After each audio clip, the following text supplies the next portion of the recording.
Hello everybody, welcome to the channel. My name is Old Man Hitch, and this is a quick review of Shadow Warrior 2, which was developed by Flying Wild Hog and published by Devolver Digital. It was released on October 13th, and it retails for $39.99. Shadow Warrior 2 is the sequel to the reboot of an old-school first-person shooter, which has kind of become a genre of its own, with reboots of old-school games like Wolfenstein and Doom.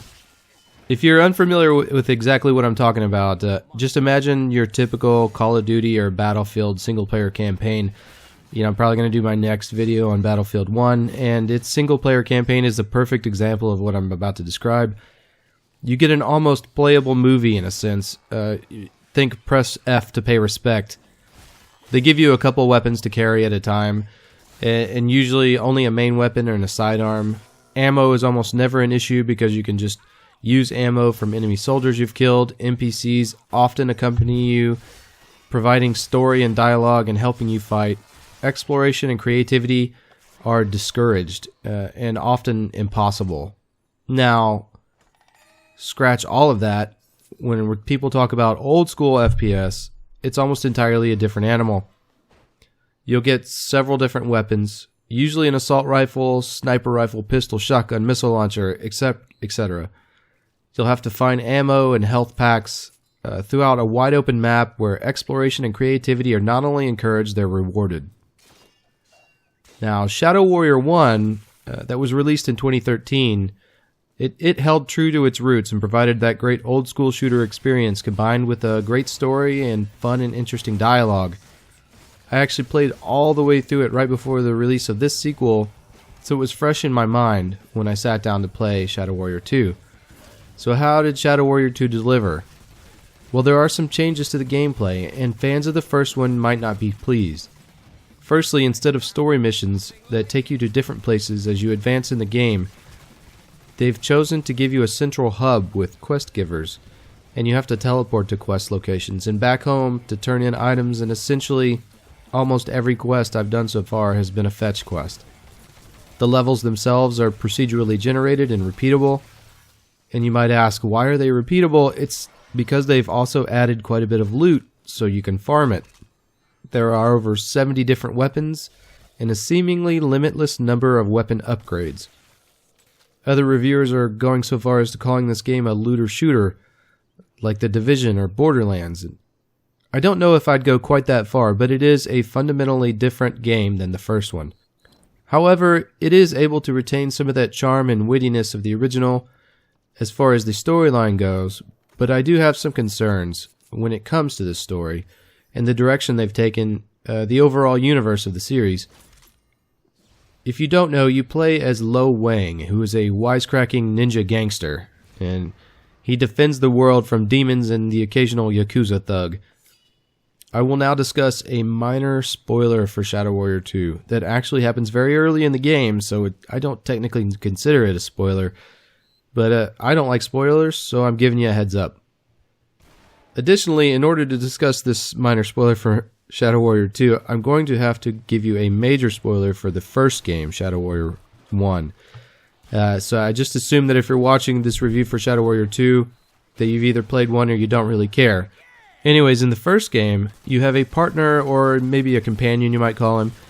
Basically, very early in the game, you get a sarcastic, wisecracking demon that spends most of the game in your head talking to you.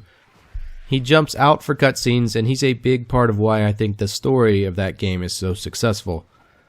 This part is hard for me to quantify because it's just a feeling that I have, but the first game, wisecracking and joking aside, had a much more serious storyline. Here's the major spoiler. The demon who lives inside you, his name is Hoji. He gives up his immortality and sacrifices himself to help you in the final battle. And the game ends with a slow pan out of Lo Wang kneeling beside a dead Hoji who is in the arms of his lover.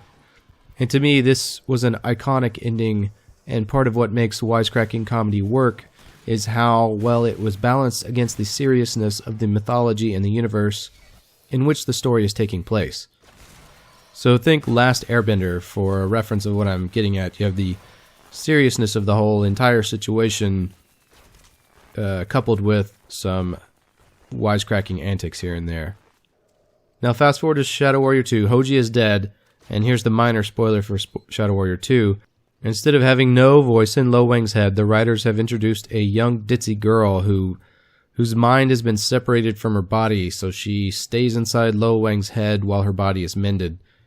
Not only is she annoying, I just find the whole thing to be forced, and it's a cheap knockoff of the original. Add that with this goofy caricatures of the former selves that the rest of the characters seem to be, and instead of Shadow Warrior, you get a stylistically different universe in almost every way.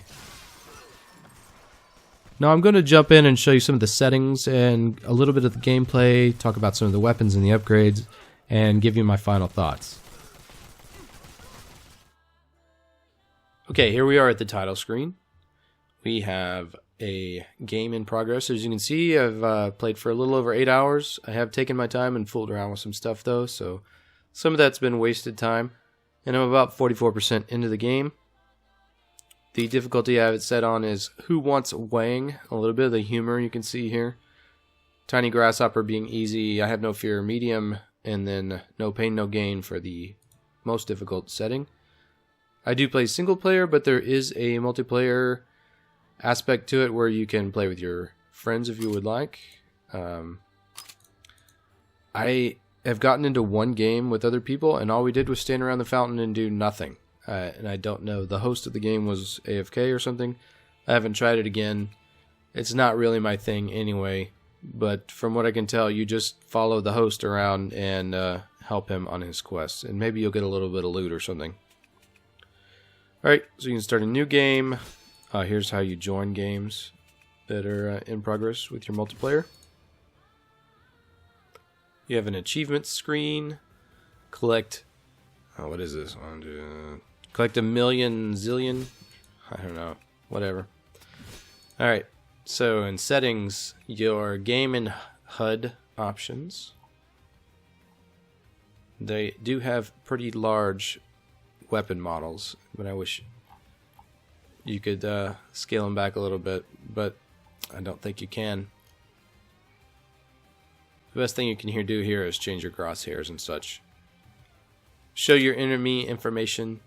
You can change it to health bar with name, health bar only, disabled, or all information.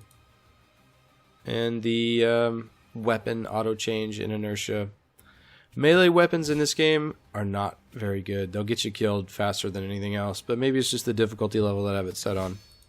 As far as video settings go, really the only cool new part about this game is it's the first game to use the multi-res shading here by NVIDIA.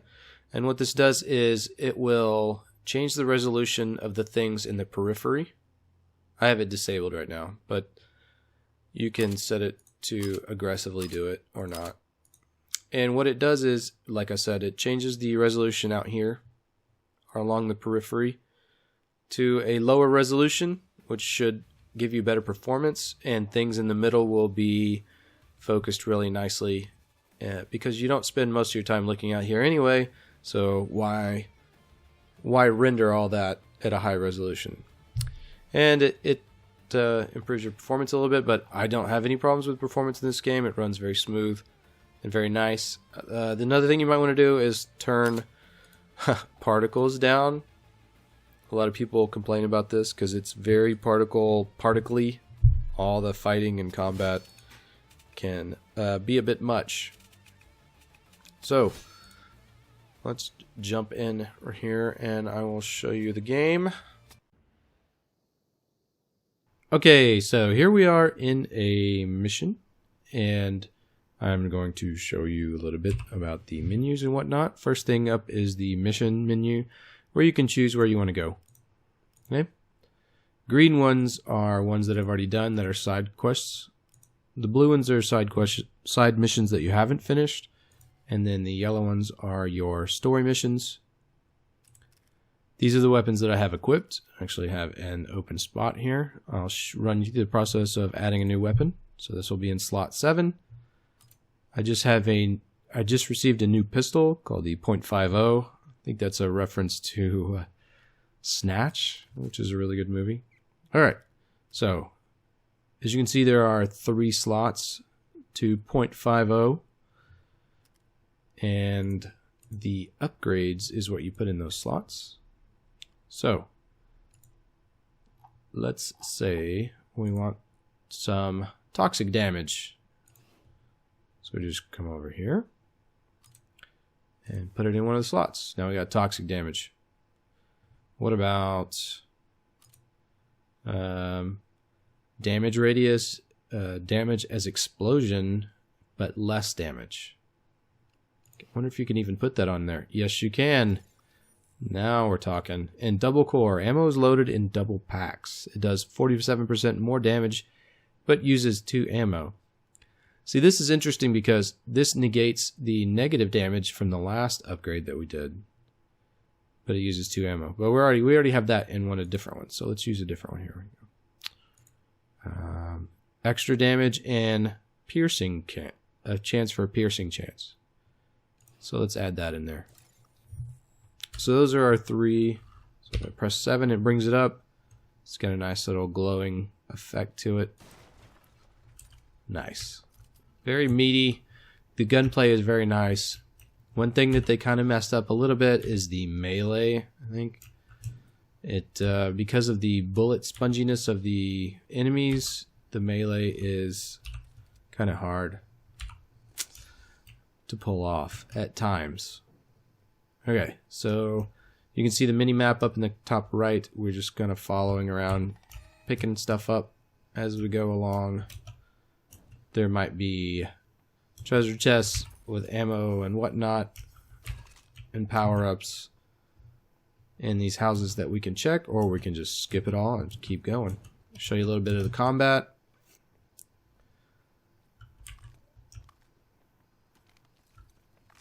As soon as we find some bad guys. There's some bad guys. Alright, as you see, as I hover over them, it'll tell you what they're vulnerable to and what they're resistant to, and that goes back to those weapon power-ups. It's kind of pointless in a way because you can start a fight and mid-fight, if your weapon you're not using is effective, you can actually change out weapons, or even go so far as to popping these gems out and putting in ones that'll work. So it seems a little pointless to have this system in place that you can just change so easily. See, you can see all the particles. And the mobs will be in like pods almost. You can even zoom, which is new. You couldn't zoom in the last game. Alright, something's hitting me. Something bit me. I don't know where it is. It's down there somewhere, I think. And you just pick up loot and you keep going. Find some more bad guys. Rinse and repeat. Until you find whatever it is you're looking for. Alright, let's look at some melee here.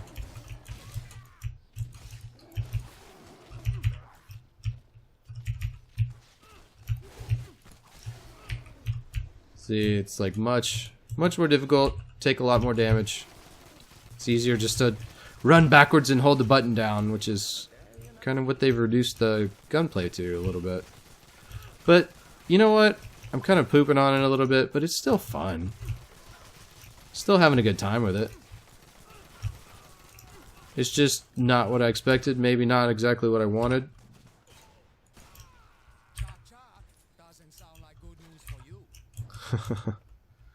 And then you can heal yourself up as long as you have more chi.